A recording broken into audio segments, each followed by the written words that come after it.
The rain hammered against the windows of Kensington Palace like 1,000 urgent fingers. Inside, Detective Sergeant Michael Harrington stood perfectly still in the dimly lit corridor, his hand resting on the radio clipped to his belt. Something was wrong. After 12 years protecting the royal family, he had learned to trust his instincts, and tonight every instinct was screaming. It was 2:47 in the morning. The palace was quiet, almost too quiet. Michael's shift didn't end until 6, but he had already made up his mind. By dawn, he would request an immediate transfer. No explanation, no goodbyes, just gone. But first, he had to make it through this night. The hallway stretched before him, lined with portraits of royals long dead. Their painted eyes seemed to follow him as he moved. Michael had walked this route 1,000 times, but tonight felt different. The shadows were deeper, the silence heavier. He thought about the envelope in his jacket pocket.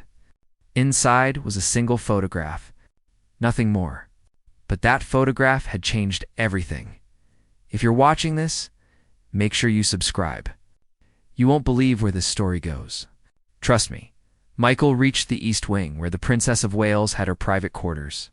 His job was simple: make rounds, check doors, ensure safety. He had protected Kate Middleton for 3 years now. In that time, he had seen her laugh with her children, cry at private moments she thought no one witnessed, and carry herself with a grace that made his job feel like an honor. That's why what he discovered 2 weeks ago had shattered him. It started with a letter, not addressed to him, but left on his desk in the security office. No name, no signature. Just 5 words written in shaky handwriting: check the garden at midnight. Should have reported it immediately. Protocol demanded it. But something made him wait. Maybe it was curiosity. Maybe it was the fact that in 12 years, nothing truly dangerous had ever happened on his watch. He had grown comfortable. That was his first mistake. On that night 2 weeks ago, Michael had gone to the palace garden at midnight. The moon was full, casting silver light across the perfectly trimmed hedges and rose bushes. He walked slowly, his breath forming clouds in the cold autumn air. Then he saw her. Kate Middleton was standing by the fountain, wrapped in a dark coat, her face turned toward the stars. She wasn't alone. A man stood beside her, too close for a formal conversation. They were talking in urgent whispers. Michael couldn't hear the words, but he could see her body language. She was afraid. The man handed her something. An envelope, thick and heavy. Kate took it with trembling hands, glanced around nervously, then slipped it into her coat pocket. The man touched her shoulder, leaned in, thumbed, and whispered something that made her close her eyes. Michael had ducked behind a hedge, his heart pounding. This wasn't his business. Royal affairs, personal matters, they were above his clearance level. He should walk away, forget what he saw. But then the man turned, and Michael's blood went cold. He recognized that face. It was someone who shouldn't exist. Someone who had been declared dead 5 years ago. Someone whose funeral the entire nation had watched. Michael's hand had gone to his radio instinctively. But he stopped himself. If he was wrong, if his eyes had played tricks in the moonlight, he would destroy his career. Worse, he might endanger the princess. So instead, he had taken out his phone and snapped a single photograph. Now, 2 weeks later, standing in the silent corridor at 2:47 in the morning, Michael knew he had made a terrible mistake, because someone knew about that photograph. Someone had left a message on his car windshield this morning. 6 words, written in the same shaky handwriting as the original letter: delete it or she dies tonight. Michael's radio crackled to life, making him jump. Harrington, this is Central. Report your position. He pressed the button. East Wing. 3rd floor. All clear.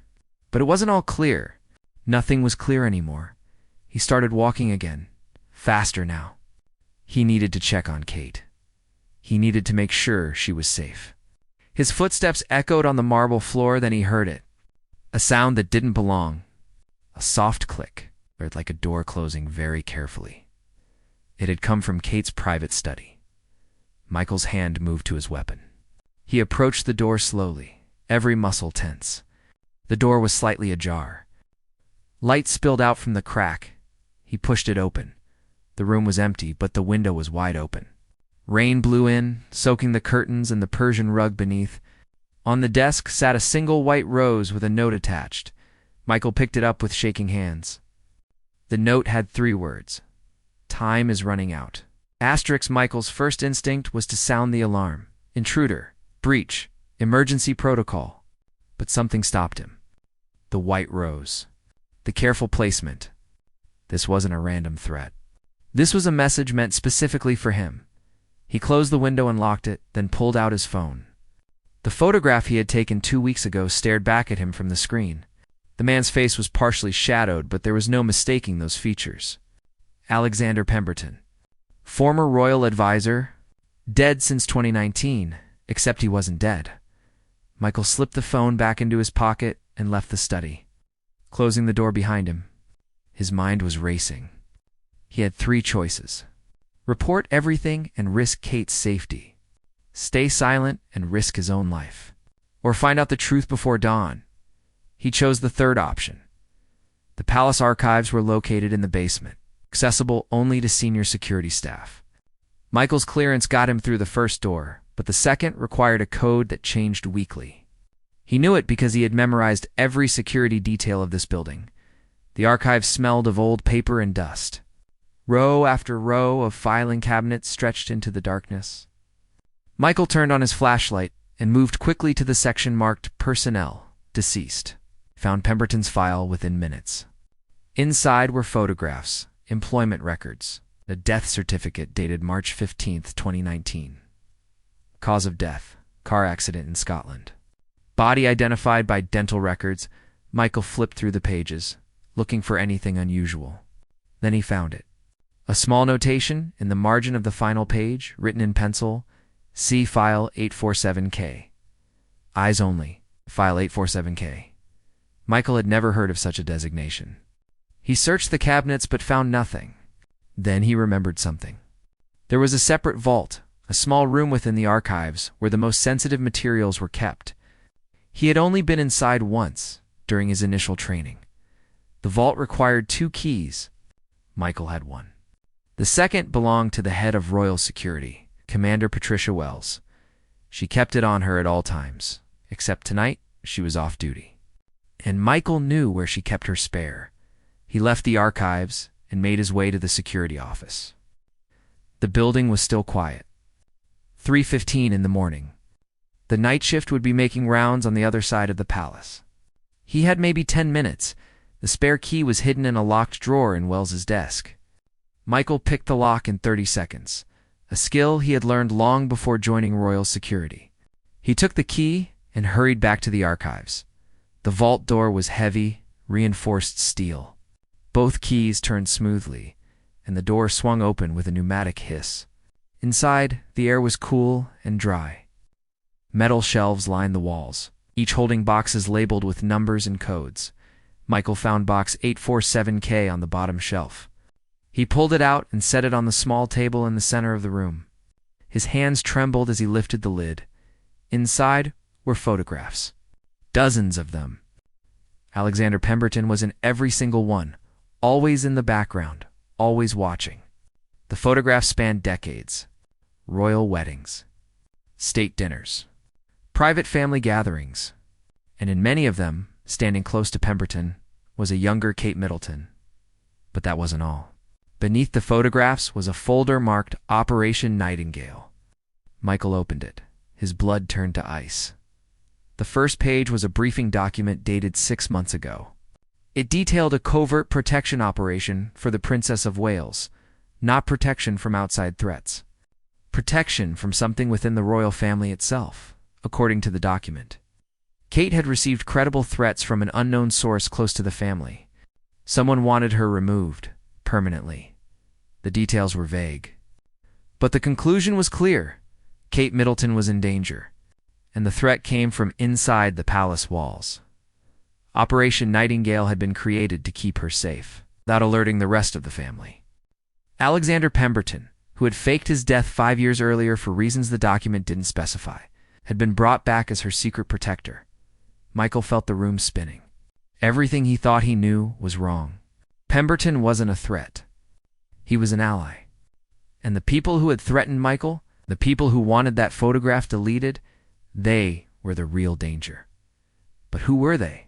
He flipped through more pages, names, dates, incidents that had been covered up or explained away as accidents. A fall down the stairs, a car with faulty brakes, a sudden illness that put Kate in the hospital for 3 days. None of it was accidental. Michael's radio crackled again. Harrington, Central. We need you in the West Wing. Possible disturbance. He pressed the button. On my way, he quickly returned the box to its shelf, locked the vault, and ran. The West Wing was on the opposite side of the palace. If someone had lured him there deliberately, Kate would be alone and vulnerable. He sprinted through the corridors, his footsteps echoing like gunshots. When he reached the West Wing, he found 2 other guards standing by a window. One of them turned to him. False alarm, Harrington. Just the wind. A shutter came loose. Michael nodded, trying to catch his breath. Right. Thanks. He turned and walked back toward the East Wing. But something felt wrong. The 2 guards had been standing too still, too calm, and neither of them had been scheduled for the West Wing tonight. He stopped walking, turned around slowly. The guards were gone. Michael's heart hammered in his chest. He pulled out his radio.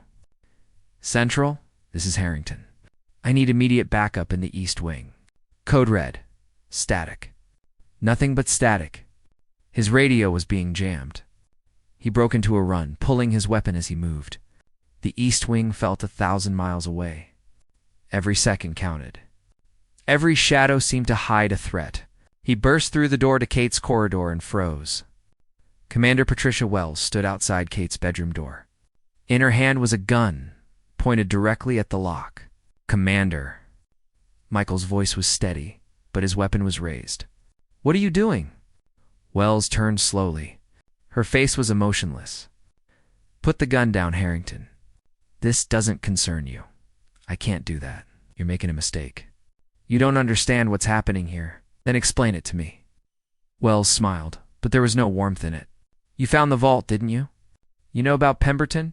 You think he's one of the good guys, isn't he? That's what they want you to believe. But Pemberton isn't protecting Kate. He's controlling her.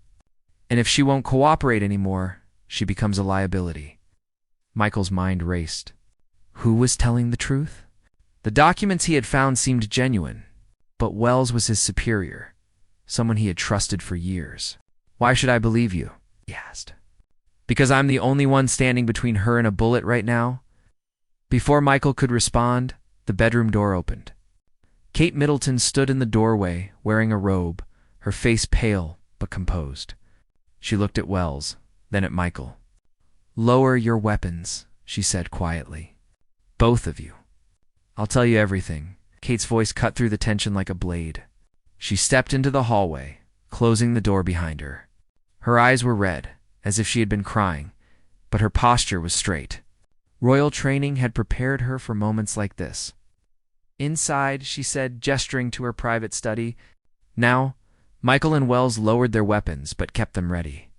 They followed Kate into the study where Michael had found the white rose just an hour earlier. Kate picked up the rose, held it for a moment, then placed it in the trash. That was meant for me, she said softly. Not you, Michael. I'm sorry you got dragged into this. Wells spoke first. Ma'am, with respect, you need to tell us everything. Right now, we can't protect you if we don't know what we're protecting you from. Kate nodded. She walked to the window and looked out at the dark gardens. Rain still fell in sheets. When she spoke, her voice was barely above a whisper. 5 years ago, I discovered something I was never meant to know. Something about the family. About how decisions are made. About who really holds power. She turned to face them. I found documents. Financial records showing money being moved through shell companies. Bribes to politicians. Payments to silence journalists. And worse. Much worse. Michael felt his stomach tighten. What kind of worse? Evidence of crimes committed to protect the family's reputation. People who threatened to expose secrets, people who became inconvenient, they disappeared. Car accidents, suicides, sudden heart attacks. All carefully arranged. Wells's face had gone pale. "Ma'am, those are serious accusations." "I know. That's why I kept quiet for so long. I was terrified. But then I met Alexander Pemberton. He was the only person I could trust.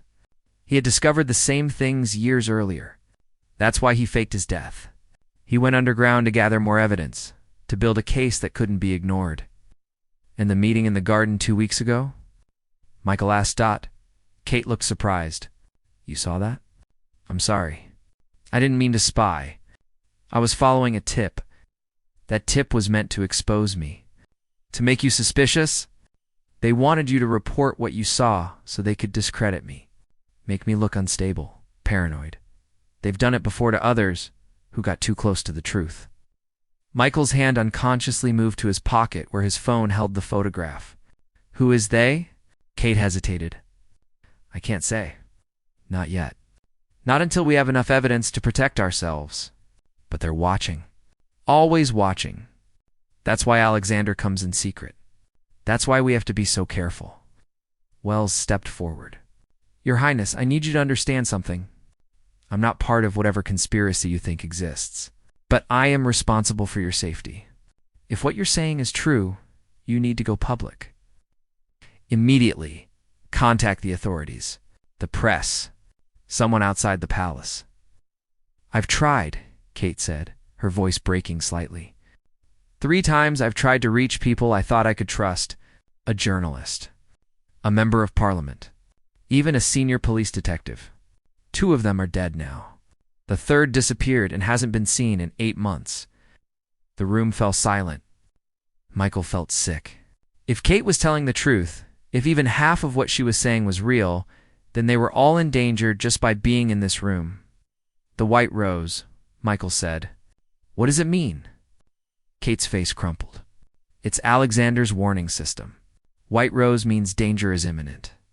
Red Rose means I need to meet him. Black Rose means run.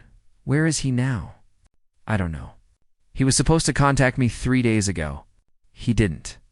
That's when the white roses started appearing. First one in my car, then one on my breakfast tray. Now this..." Wells walked to the door and checked the hallway. Empty.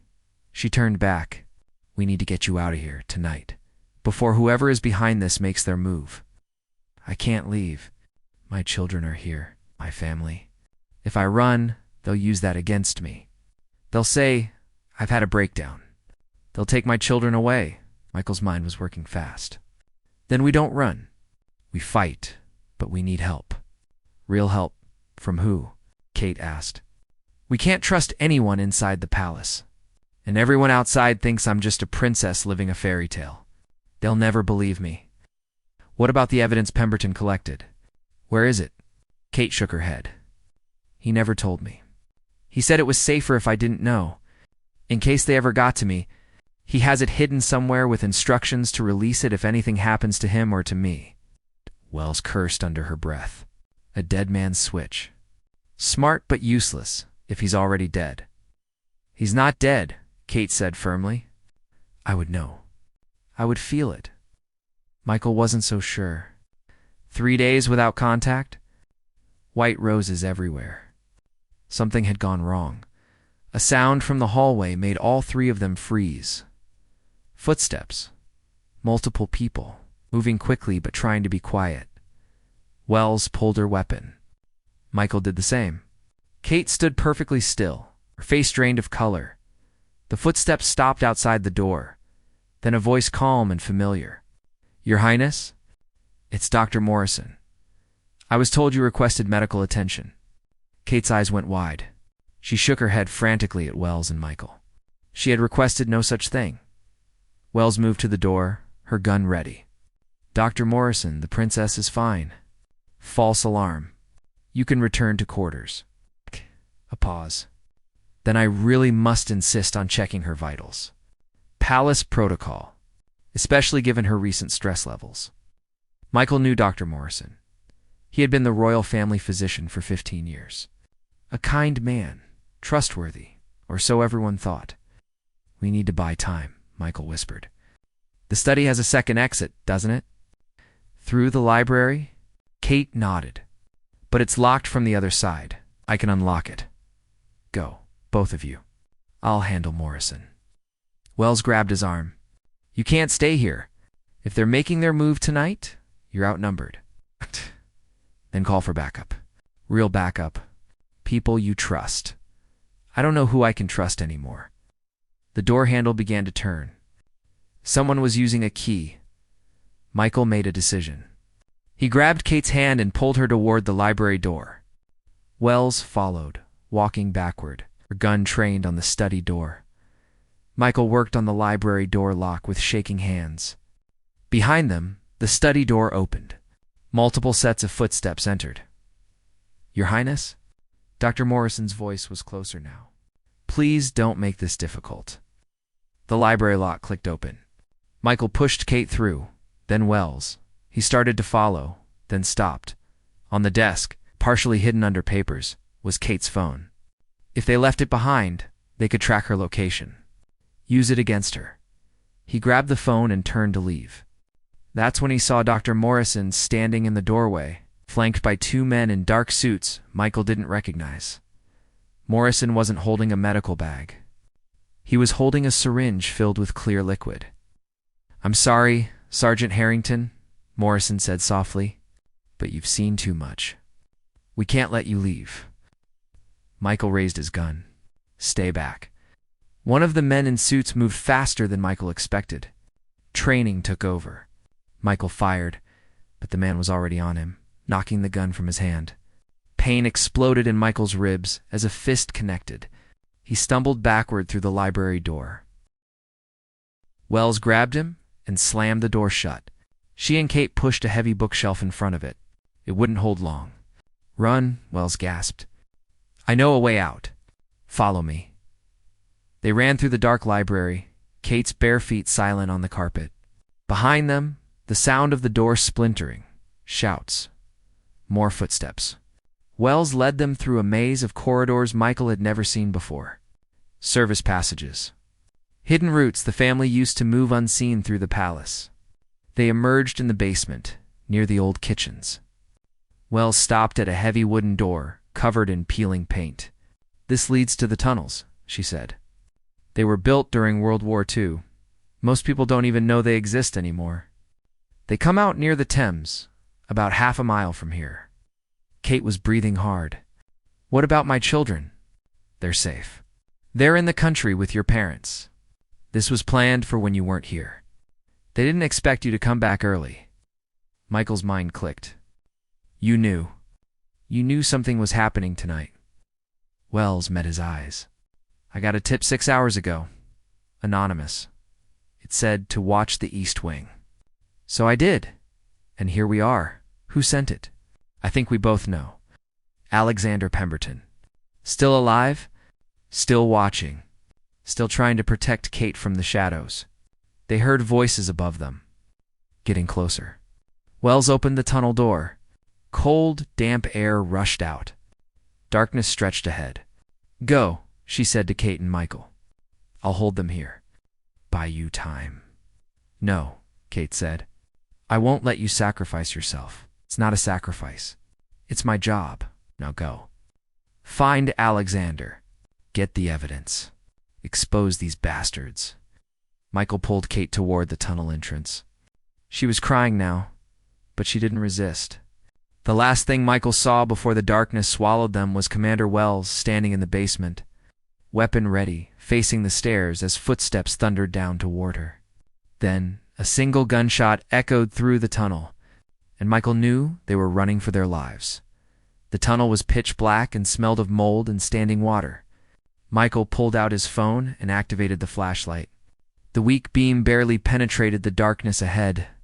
Kate was shaking, whether from cold or fear, Michael couldn't tell.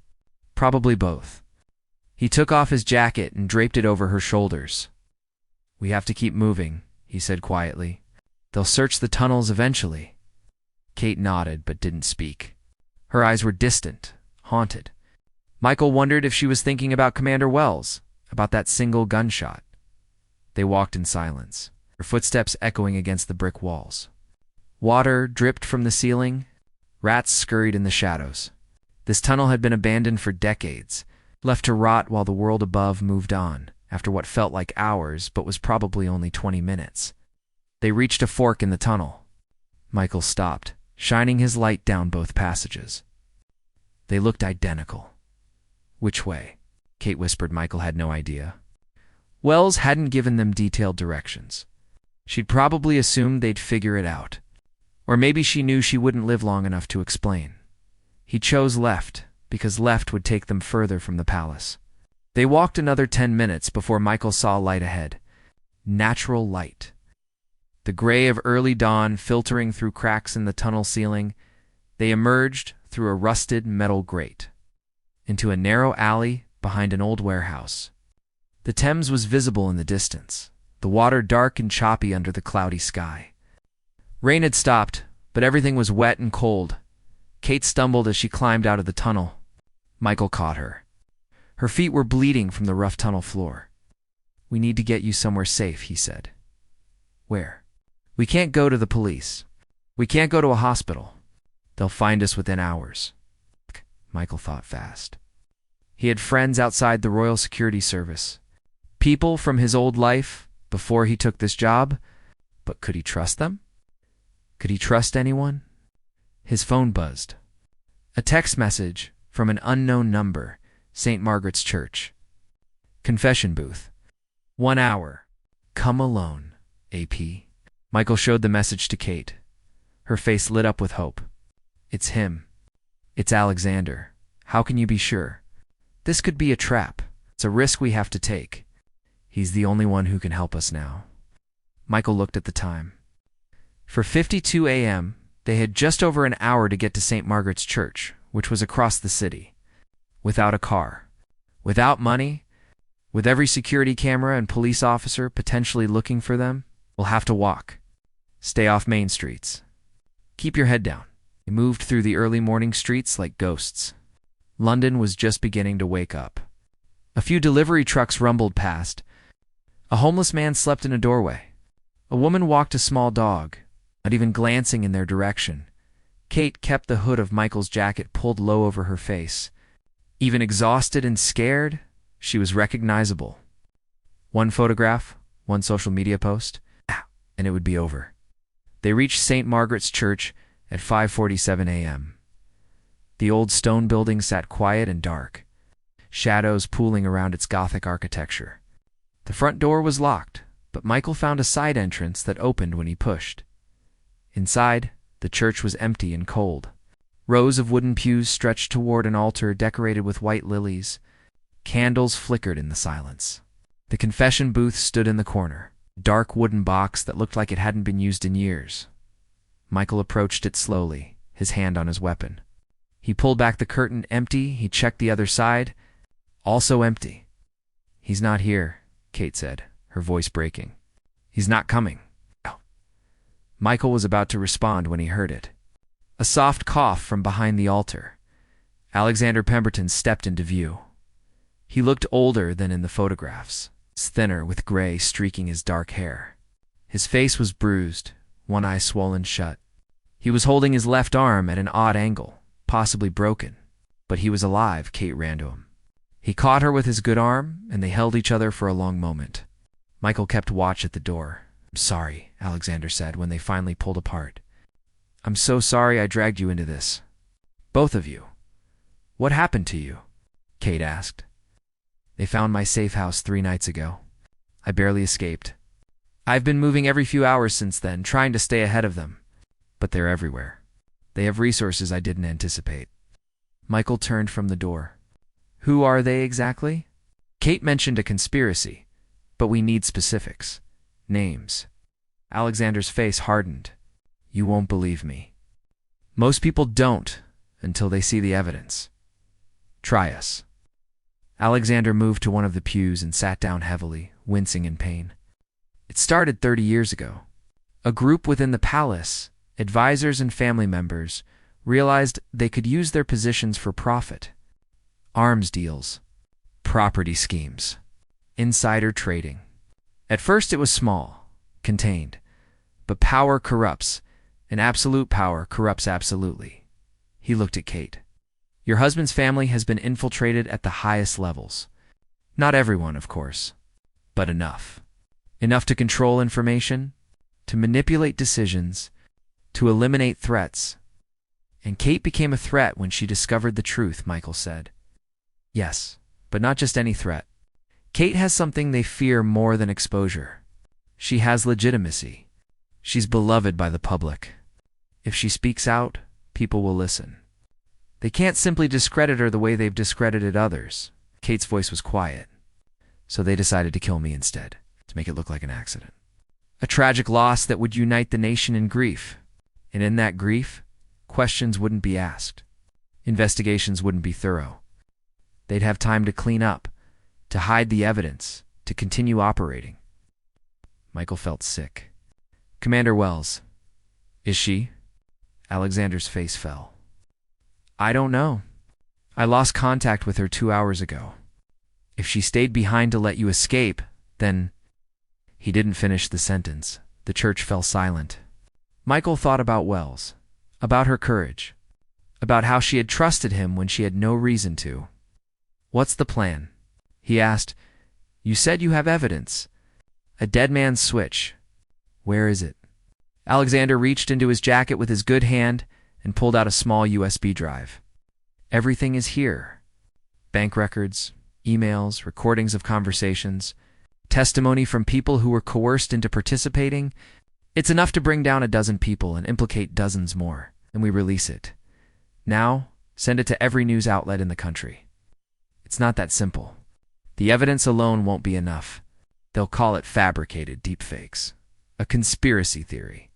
We need Kate to testify, to put a face to the truth, to make it real for people. Kate stood up straighter. I'll do it. I'll tell the world everything. You understand what that means? Alexander asked gently. Your life as you know it ends. Your marriage.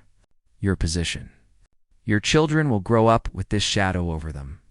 You'll be attacked, vilified, questioned constantly. Some people will call you a hero. Others will call you a traitor. I know, but I can't let them win. I can't let them keep hurting people. If Wells died to give me this chance, I have to take it. Michael's phone buzzed again. Another text from an unknown number. We have Commander Wells. She's alive, but won't be for long. Bring the princess and Pemberton to the old dockyards at Wapping. You have 30 minutes. Come alone or Wells dies. Michael showed the message to Alexander and Kate. Alexander's face went pale. It's a trap. It has to be. They want all of us in one place. But what if it's real? Kate said, what if Wells is alive and we can save her? Then we walk into an ambush and all four of us die. Or worse, they get the evidence and everything we fought for disappears. Michael looked at the USB drive in Alexander's hand. Upload it. Right now. Send it to every news organization you can think of. Upload it to cloud storage. Make copies. Redundant systems.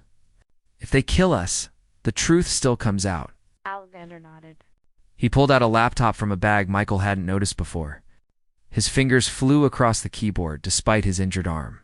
It'll take 10 minutes to upload everything, he said.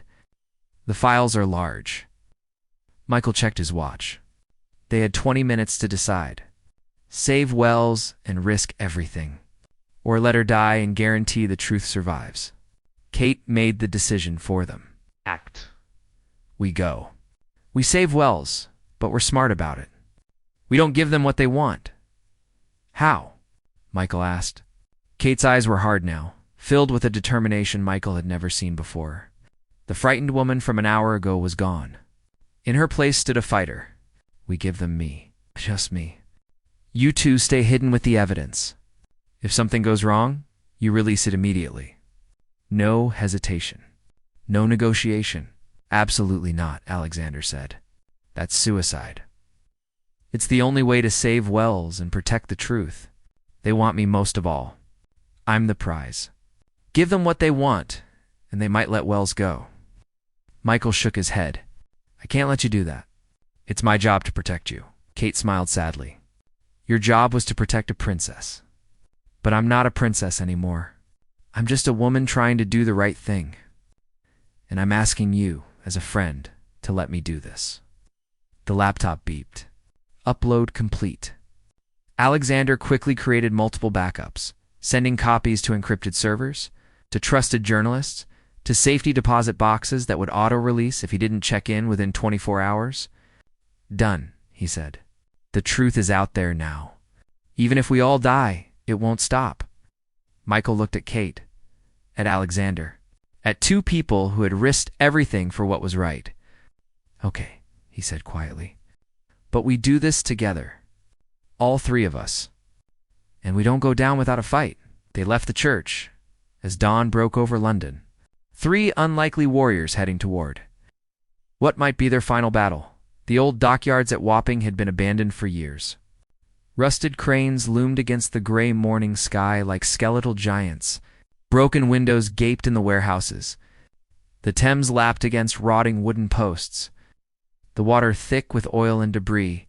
Michael, Kate, and Alexander approached from different directions, as planned. Michael came from the east, using the cover of old shipping containers. Alexander moved along the waterfront despite his injuries. Kate walked straight down the main access road, visible and alone, drawing all eyes to her. Michael's earpiece crackled. They had picked up basic communications equipment from a 24-hour electronics store. It was paid for with cash Alexander had stashed. Not sophisticated, but functional. I see for men, Alexander's voice came through. Maybe more inside the main warehouse? They're armed. Michael scanned the area through a gap between containers. He spotted the men Alexander mentioned. Professional, military-bearing. These weren't palace security gone rogue. These were hired contractors. Killers. Kate, you still have time to turn back, Michael whispered into his mic. No. Her voice was steady. I'm doing this. She walked into the open yard. The four men immediately moved toward her, forming a loose perimeter. One of them spoke into a radio. Moments later, two more figures emerged from the warehouse. One was a man Michael didn't recognize. He was tall and well-dressed, completely out of place in this industrial wasteland. The other was Commander Patricia Wells. She was alive, but barely. Her face was bruised and bloody. She was being held up by the well-dressed man, her hands bound behind her back. When she saw Kate, her eyes widened in horror. Run. Wells shouted, It's a trap. They don't have the well-dressed man hit her across the face, cutting off her words. She collapsed, and he let her fall to the concrete. Kate stopped walking, her fists clenched. Let her go. You have me. That's what you wanted. The well-dressed man smiled. Your Highness, how noble of you to come. Though I'm disappointed, I specifically said, come alone. Yet I count at least 2 other heat signatures in the area. Did you think we wouldn't have thermal imaging? Michael cursed under his breath. They had been made. Show yourselves, the man called out, or Commander Wells dies right now. Michael looked at Alexander across the yard. Alexander shook his head slightly, but Michael knew they had no choice. He stood up, hands raised, and walked into the open. Alexander did the same from his position. The armed men immediately moved to surround them, professional, efficient. Michael and Alexander were disarmed and forced to their knees beside. Kate, the well-dressed man, walked over to them, his expensive shoes clicking on the concrete. He studied each of them in turn. Michael Harrington, loyal, brave, stupid. You should have taken that transfer when you had the chance. He turned to Alexander, and the ghost returns. Alexander Pemberton, you were supposed to stay dead. We gave you that gift. You should have accepted it. Finally, he looked at Kate. Your Highness, you've caused us considerable trouble. All of this could have been avoided if you had simply looked the other way, enjoyed your privilege, raised your children, smiled for the cameras. Who are you? Kate asked. My name doesn't matter. I'm just a facilitator, a problem solver. I handle situations that require discretion. You're a murderer. I'm a pragmatist. There's a difference. He pulled out a phone and made a call. We have all of them, yes, all three. And the commander. What are your instructions? He listened for a moment, his face impassive. Then he ended the call and looked at Kate. There's been a change of plans. My employer would like to speak with you personally. The others will remain here as insurance for your cooperation. Kate glanced at Michael, then at Alexander. Both men were surrounded by armed guards. Wells was still on the ground, barely conscious. And if I refuse? Kate asked. Then I start killing them. Commander Wells first. Then Pemberton. Then Harrington. You'll watch each one die, and then, eventually, you'll cooperate anyway. Or you'll die too. Either way, our problem is solved. Kate stood up. Where? A car is waiting. You'll be blindfolded for the journey. For security purposes, you understand. Michael tried to stand, but a guard forced him back down. Don't do this, Kate. Whatever they're planning, I know what they're planning, Michael. But this was always going to end with a confrontation. Better to face it head-on than to wait for them to hunt us down one by one. She walked to the well-dressed man. He produced a black cloth and tied it around her eyes. Then she was led to a waiting SUV and driven away. The moment she was gone, the well-dressed man's phone rang again. He answered, listened, then smiled. Gentlemen, I have good news and bad news. The bad news is that you're going to die. The good news is that it will be quick. My employer appreciates efficiency. He gestured to the guards. They raised their weapons. Michael closed his eyes. After everything, after all the running and fighting, it ended like this. Executed in an abandoned dockyard by men whose names he'd never know. Then the gunshots started, but Michael wasn't hit. He opened his eyes and saw chaos. The guards were dropping, taken out by precise shots from hidden positions. The well-dressed man dove behind a shipping container.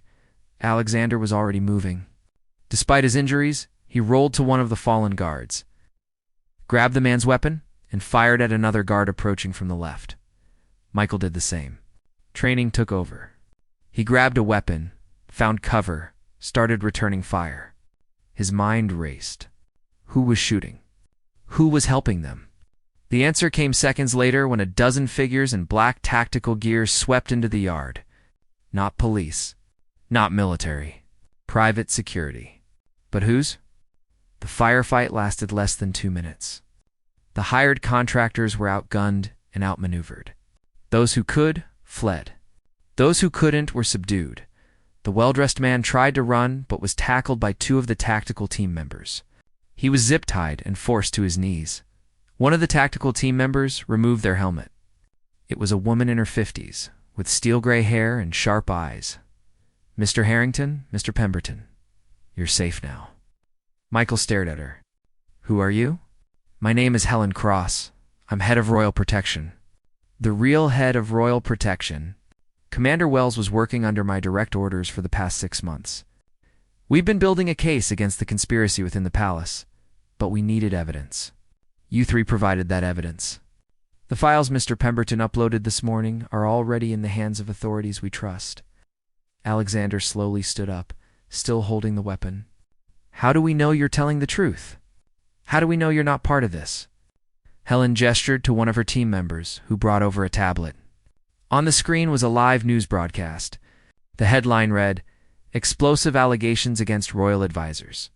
Evidence suggests decades of corruption and murder. The story broke 15 minutes ago, Helen said. Every major news outlet has the files. There's no putting this genie back in the bottle. The people responsible are being arrested as we speak. Members of Parliament, business leaders, and yes, some members of the royal household. Michael felt relief wash over him, but it was immediately replaced by fear. Kate. They took Kate. Where did they take her? Helen's face darkened. We tracked the vehicle. It's heading to a private estate outside London. The estate belongs to Lord Edmund Hartley. He's one of the primary figures in the conspiracy. We have teams moving to intercept, but what? The estate is heavily fortified.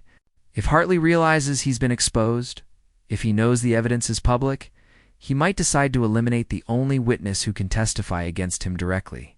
Kate, Michael whispered. Alexander grabbed Helen's arm. We need to get there now. My team is already en route. But you two are civilians. You've done your part. Let us handle this. Michael shook his head. No, I've protected Kate for 3 years. I'm not stopping now. She walked into danger to save us. We're going to return the favor. He looked at Alexander. The older man nodded. Helen studied them for a moment, then sighed. Fine, but you follow my orders. No heroics. No cowboy nonsense? Understood? Understood. They quickly moved Commander Wells to a medical vehicle that had arrived with Helen's team. Wells was conscious now, weak but alive. She grabbed Michael's hand as they loaded her into the ambulance. Bring her back, Wells said. That's an order. Michael nodded. Yes, ma'am. 20 minutes later, Michael was in a helicopter flying over the countryside. The sun had fully risen now, revealing a landscape of rolling hills and ancient forests. In the distance, he could see the estate, a sprawling manor house surrounded by walls and gates. Helen was coordinating with multiple teams via radio, police, special forces, even representatives from MI5. The conspiracy had reached so far, touched so many institutions, that the response required unprecedented cooperation. The vehicle carrying the princess entered the estate 8 minutes ago, one of the tactical team members reported. We have visual confirmation. She's being taken inside the main house. Helen turned to Michael and Alexander. When we land, you stay with the secondary team. We breach first. Clear the building. Once we have the princess secure, you'll be notified. Michael wanted to argue, but he knew she was right. He wasn't trained for tactical operations. He would only get in the way. The helicopter touched down in a field half a mile from the estate. Teams moved out with military precision. Michael and Alexander waited with the secondary team, watching through binoculars as the assault began. The gates were breached. Flashbangs exploded. Tactical teams swept through the grounds. Michael's heart pounded as he watched, helpless to do anything but wait. Then his radio crackled. Shots fired. Second floor. The princess is the transmission cut to static. Michael didn't think. He ran. Alexander shouted behind him, but Michael didn't stop. He sprinted across the field, through the broken gates, past the scattered guards who had already surrendered. He reached the manor house and burst through the front door. Stairs led up to the second floor. He could hear shouting. More gunshots. He took the stairs 3 at a time. A long corridor stretched ahead.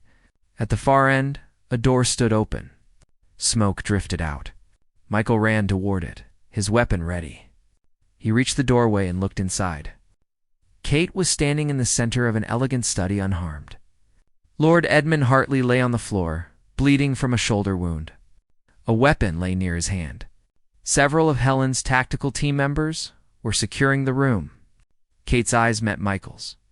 She was shaking, but she was alive. Michael lowered his weapon and exhaled a breath he hadn't realized he was holding. It was over. Finally, it was over. 3 months later, Michael Harrington sat in a small cafe in Edinburgh, watching the rain streak down the window.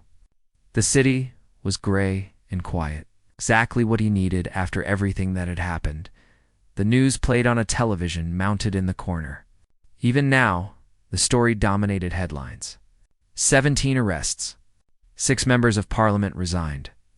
A dozen business leaders under investigation. The largest corruption scandal in British history. And at the center of it all is testimony from Kate, Princess of Wales. Michael had watched her testify before Parliament, broadcast live to the nation. She had been calm, articulate, devastating in her honesty. She recounted everything she had discovered, everything she had endured, every person who had died to keep the truth buried. The public response had been overwhelming. Millions rallied behind her. Protests filled the streets, demanding accountability. The monarchy itself was forced to undergo massive reforms, to open its books to prove it wasn't complicit in the conspiracy. Kate's marriage had ended as Alexander predicted. The separation was announced quietly, with mutual respect cited as the reason.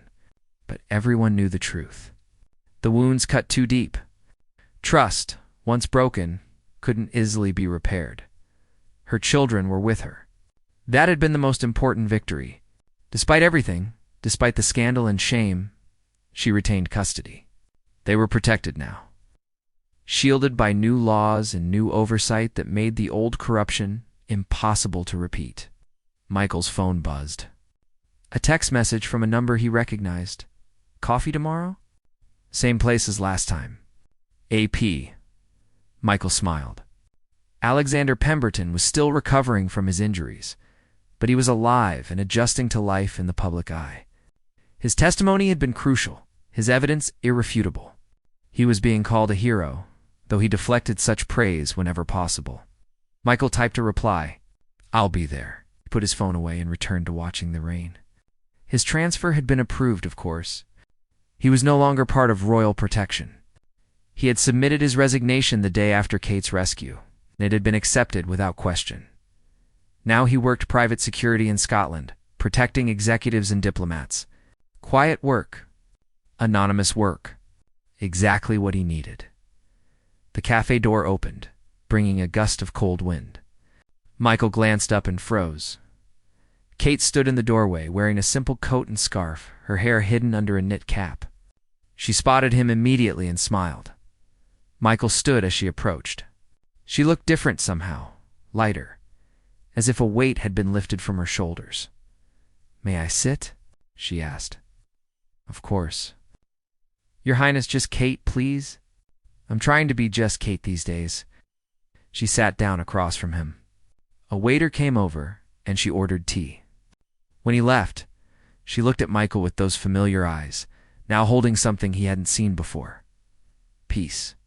I wanted to thank you, she said quietly. Properly. Without cameras or journalists or officials listening, you saved my life, Michael. You and Alexander and Commander Wells, you believed me when no one else did. You saved yourself, Michael replied. We just helped. You did more than help. You risked everything. Your career, your life. You didn't have to do that. Yes, I did. It was the right thing to do. Kate's tea arrived. She wrapped her hands around the warm cup, staring into it. I've been meeting with the families, the people who died because of the conspiracy, trying to apologize, though words feel inadequate.